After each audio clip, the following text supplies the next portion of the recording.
This is auto exposure. This is the camera compensating for the bright background and the dark foreground. The dynamic range is probably limited. It's a 1-inch sensor, it's not very big. So it's gonna struggle with situations like this. Now, what I'm curious to see is I'm shooting in D-Log, so can I bring this exposure up and keep the highlights at, you know, from clipping, but they look like they're probably already clipped as it is. So this is face tracking mode, and you can see it's tracking with me very well. And I'm using the DJI mic here too, which you can see. I'm talking normal tone of voice. I'm not being very loud, but it seems to be picking me up just fine. I'm not sure what the quality is. There's no way to listen to anything. There's no headphone, but as I'm looking at the levels now, it's also very tempting. I'm looking at me now because I'm trying to see the levels and trying to see if it's tracking.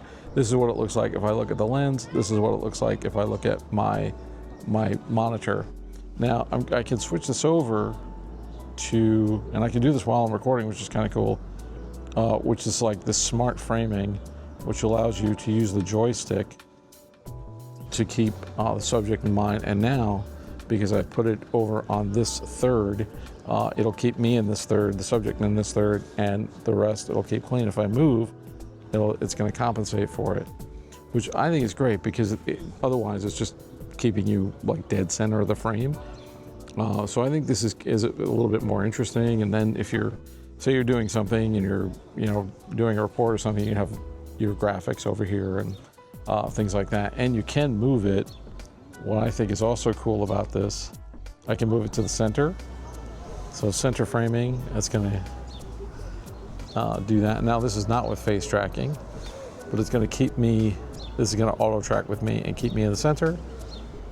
And then if I move it to say this third over here, it's gonna keep me on this side of the frame, which I think is great. I mean, for it to do that, you know, basically as a smart feature and not, you know, having to constantly tell it what to do. It's pretty incredible, and it's tracking with me very well and compensating by keeping that part of the frame open and me on just this side of the frame. It's also keeping me in the upper third as opposed to the middle third.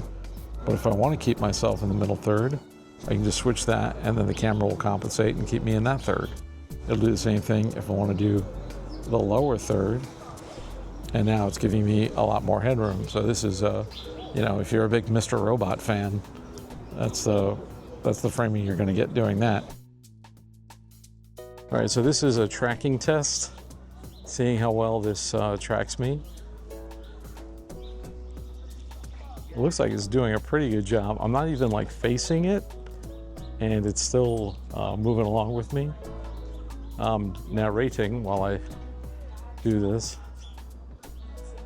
Is it keeping me in focus? Is it keeping me exposed well?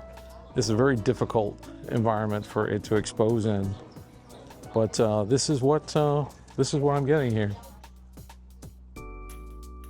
All right, so this is with the object detection in the center. It's keeping my face in the center. I'm under a dark overpass, but you see the background is bright. I'm getting a little bit light on my face.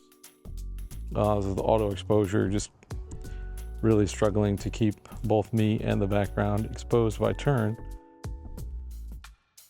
now it's exposing for me. I can't believe how reactive this is. So this is a little auto exposure test.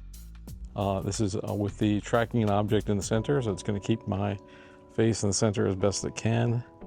And you can see it's compensating accordingly.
This is the BTRP Media Network.